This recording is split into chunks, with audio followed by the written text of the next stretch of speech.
Sinungaling ka, impostora! Meron kang kailangang malaman tungkol sa totoo mong pagkatao. Si Sir Gov po yung tatay ko? Ngayon, nagpapapanggap ka na anak ni Greg? Ginedit lang nila yan! Then how can you explain this necklace? Isa lang ang paraan. Magpapa-DNA test tayong tatlo.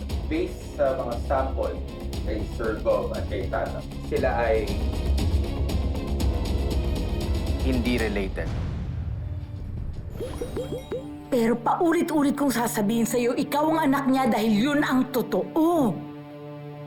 Kung totoong anak ni Carmen si Tata, bakit lumalabas sa test na anak ko si Venice?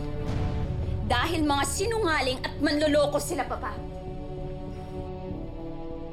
Sir Gov, siguro naman po naniniwala na kayo. Hindi po nagsisinungaling si Venice. Talaga pong nagsisinungaling itong si Tata at saka si Guapa, palibasa, mga oportunista. Yan sila, oportunista! Ikaw ang manloloko. Margaret. Hindi ko alam kung ano nangyari at lumabas na si Venice, ang anak ni Greg. Pero one thing's for sure, may kinalaman ka dito. Margaret, wake up! Yan o! Yung maginang yan! Palibas sa pamilya ng mga budulera! Kahit kailan po hindi kami nanloko ng tao. Oh, enough with the drama, Tata. Isn't this enough proof na niloloko mo kaming mga palma? Venice, tama na. Huwag mo kaming tawagin ng kung ano-ano, ha? Kung pwede nga lang mahiwalay kami sa madrama ninyong pamilya, ang gulo-gulo ninyo. Gusto ko lang lumabas ang katotohanan! Stop defending yourself and that Tata! Stop it! Alam niyo, hindi ko nga alam bakit ganyan ang kinalabasan ng DNA test. Totoo sinasabi ko! Iisa lang ang anak ni Carmen. Ipinampo niya ang batang yon sa akin. Ikaw yun, Tata. Ha? At ikaw, Vivian. Paano ka naging kaibigan ni Carmen? Ha? Walang impact ang kaibigan si Carmen! Hayop ka talaga! Hayop ka talaga! Ano? Tama na. Don't talk to me that way! Don't talk to me that way! Ayoko mang isipin na nagsisinungaling si Guapa, Margaret. But the DNA test results are very clear.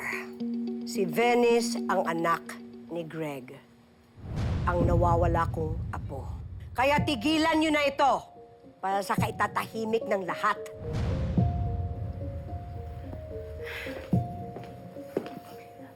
Saya ako, Papa.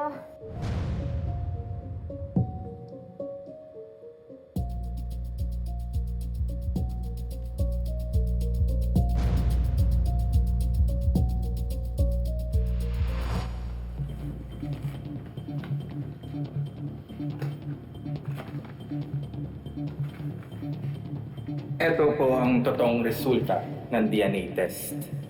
Kung saan nag-match si Mr. Palma at Roberta Magbanwa. Magkamanga sila. Lintik! Mommy, hindi to pwede. We have to do something. Hindi ko kailangan to. Hindi ko kailangan yan.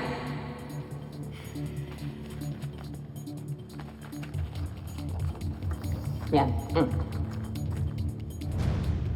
Sobra-sobra pa yan. Sa hiningi mo. Ngayon, nasaan na ang napagkasunduan nating peking DNA?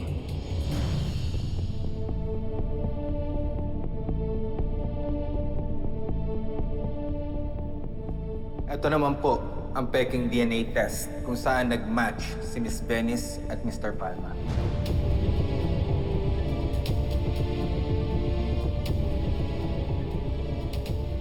Yan ang gusto kong makita. Mommy. Siguraduhin mo na wala nang ibang makakaalam niyan.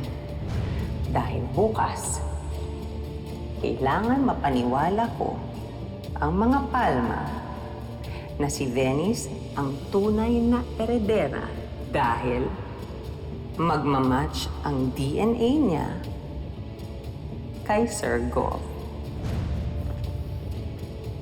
So, let's go.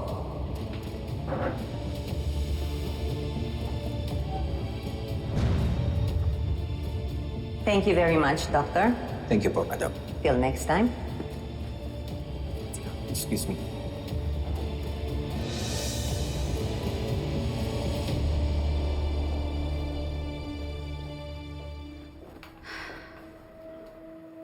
Saan si Sugar?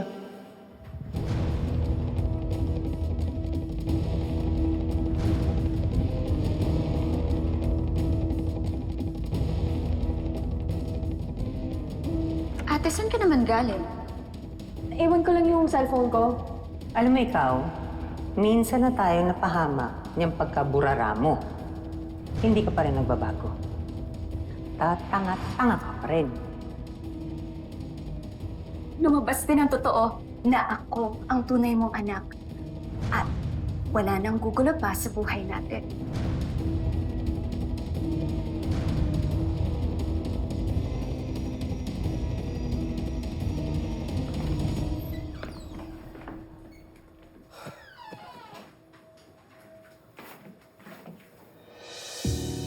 Venice,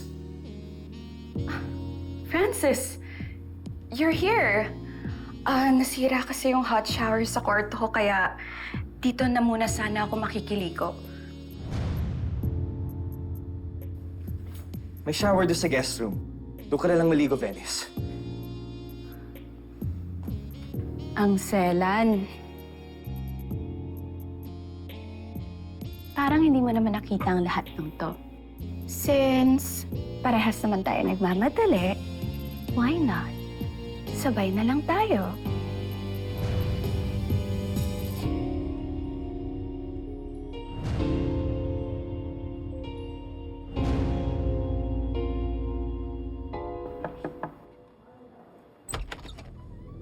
Francis? Matagal ka pa ba dyan? Nandito na yung wedding planner natin. Francis?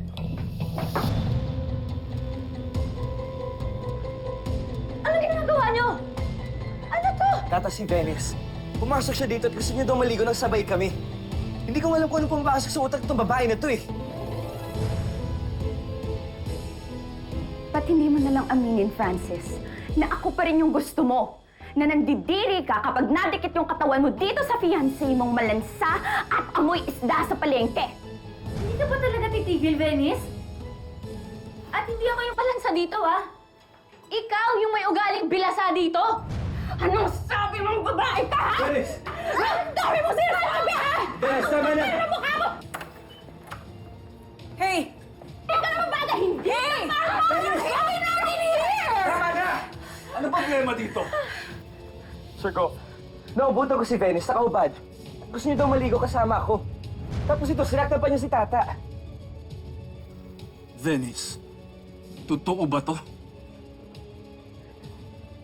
Huwag ka maniwala sa kanila, Papa. It was an honest mistake. May kiligo lang ako kasi sira yung hot shower sa kwarto ko. Kaya nakatanggal yung robe ko. Tapos bigla na lang dumating si Tata, tapos sinaktan niya ako, Papa. Sinungaling ka talaga? Eh, huling-huli ka na eh. Huwag ka mailam sa usapang to. Hindi ko parte ng pamilya dahil sulti ka lang! Tawa mo siya! Venice, hindi mo dapat sinaktan si Tata. Pati ba naman ikaw, Papa? O sige, lahat kayo magkampihan! Ako na lang laging masama dito eh! Venice! Pasensya ka na, Tata. Hindi ko na alam kung anong gagawin ko sa kanya. Sa totoo lang.